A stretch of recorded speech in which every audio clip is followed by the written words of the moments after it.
Silva is an artist. I'll be telling you a lot more about him shortly, but I just want you to watch how these artists paid their last tribute to their brother in music. They decided to sing one of his songs that was on peace. You know, Silva was a peace advocate, and he did a lot in terms of that. And we'll be talking to Eugene Galim in the course of this program because he worked a lot as well with Eugene Galim on his peace projects. But first, let's see how his friends, his colleagues, his brothers took him to his parents' home in Dop and paid and said goodbye to him.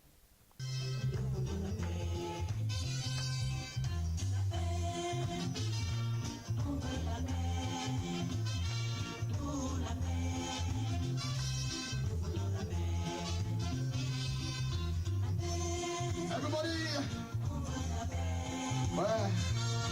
we need peace in Africa.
That's how artists, especially friends of Silva in reggae, decided to pay tribute to him. We actually did a collage of pictures of Njoabe Louis, who called himself Silva, and want to present that collage to you. We're expecting here in the studio Chembi Muna, who is or who was his producer, and Eugene Galim, who worked a lot with the advocate part of Silva before he died. We're wishing that they'll get to the studio early enough so we get to talk to them and have their own impression of what the artist leaves behind. But first, let me take you through a collage of these pictures and to show you just who exactly Silva was. I want to start with this picture that you're going to see pictures of him with different artists. Njoabe Kwenyi Louis was born in 1970 in Dop. He went to school in the Northwest region, and it is said, so his friends say his musical talent actually prospered when he was in the university, where he studied and earned a bachelor's degree in history and geography. But his passion, as many people who knew him would say, was music. He actually went on to be the director of the orchestra, the school orchestra, and he composed the national anthem of the first university games and went on to win several awards, including Best Song at the celebration of the 50th anniversary of the Declaration of Human Rights in 1998. But another thing about Silva that many people do not know is that he got very involved in peace issues. He sang for peace, a song that was used at the United Nations, and he went many places with Eugene Galim of Kamiusop, and we are wishing that you could see that that's Silva and Eugene Galim. And as we speak, we're still expecting if you can send us messages.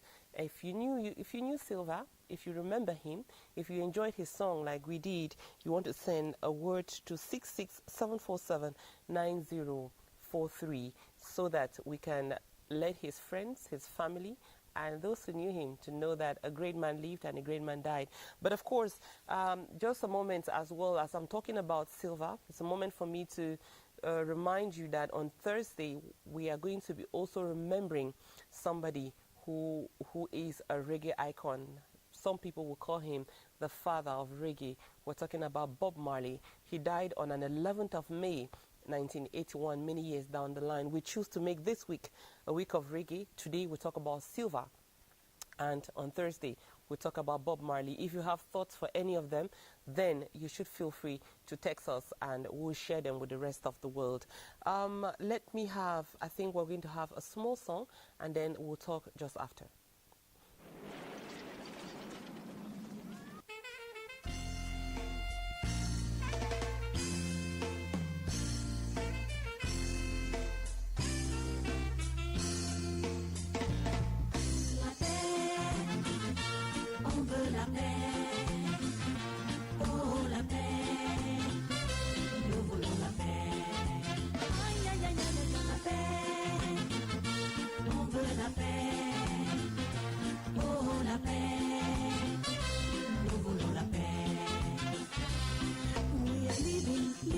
Chaotic state of mentality right now. The world is going crazy as a matter of fact. We are tired of the wars that making every day run down. We are tired of the killings. We are tired of the suffering.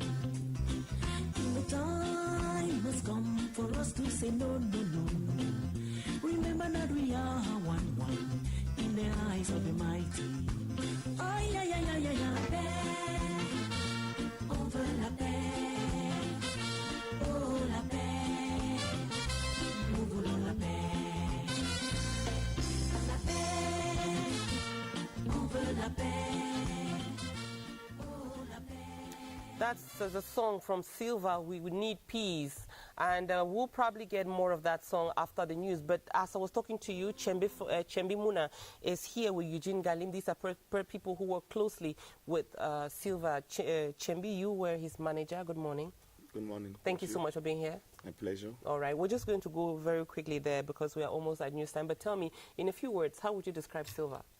I think, as I said before on the web, Silva was a good performer, good recording, and a very talented artist, reggae artist. Okay. And what do you remember of him? I remember his song, just like the one you just made, Peace song, the power of his text. Yeah. That's what I remember of Silva. He died on April 14, 2017 at the age of 47. Unfortunately. What would you like fans to remember of Silva? What message would you like to give? Because you were his manager, you worked closely with him. Yeah. I want people to remember Silva as somebody that stood for the causes, the problems in the society and things like that. But as I always say, he was a very good writer, very good poet, and a very good performer. Those are the three things I want people to remember of Silva. I agree with you that we'll remember him for that because his words went very far and they will continue to go very far. Another person who worked closely with him, but on the other side of it, because he was also an advocate, is Eugene Galim. Eugene, do you want to maybe define to us the advocate part of Silva? Good morning. Yeah, good morning. I think I knew Silva many years ago at the university. When I got to the university, he was in the third year. So that's how we became friends because most of the notes I use were his notes. Okay. And he helped to orientate me in the university.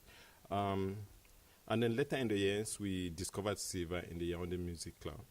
And that's where we became close friends, especially when we started the Cameroon Youth and Students Forum for Peace, because we use music and theater a lot in our activities. Okay. And that's how we got Silva, because he was good in composing songs that were appealing to the cause. We saw pictures of him with you probably maybe in Addis Ababa? Yeah, most of the activities we did, and we also managed to get him to Addis Ababa, especially in my capacity as the chairperson of the Peace and the Security Cluster of the AU ECOSOC.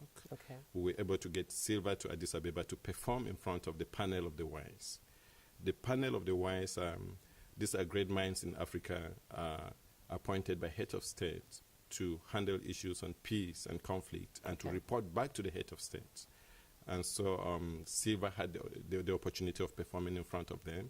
And, it was one of the best performances that Silva ever had. And I think his passing away is really unfortunate because AU has been counting on Silva, and I know his last album had so much to do with that. There was a song specifically for the AU, and many other developmental organizations like UN Women, like Control Arms and so on, because most of the songs Because he was powerful at writing. Yeah, most of the songs in the studio were all on either on violence on women, on ending AIDS. ending arms, terrorism, extreme violence, no corruption, and so on and so forth. And like I say, this was going to be the best of Silva, and this was going to take Silva to the peak of his career.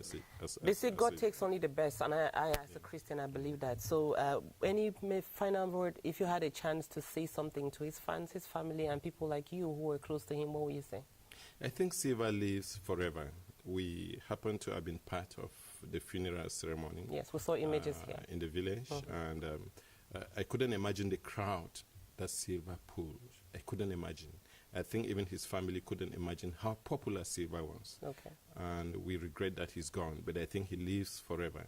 All right. The fact that he's an artist never dies, and we know he continues to be in our midst. Chembi Muna, Eugene Galim, two people who knew Silva or Njoabe Louis very closely, especially before he died. Thank you so much for coming on Hello Cameroon, and we'll have a beautiful day. I would have wished to give you some fruit, so maybe I'll give that behind because it's almost 7 o'clock and it's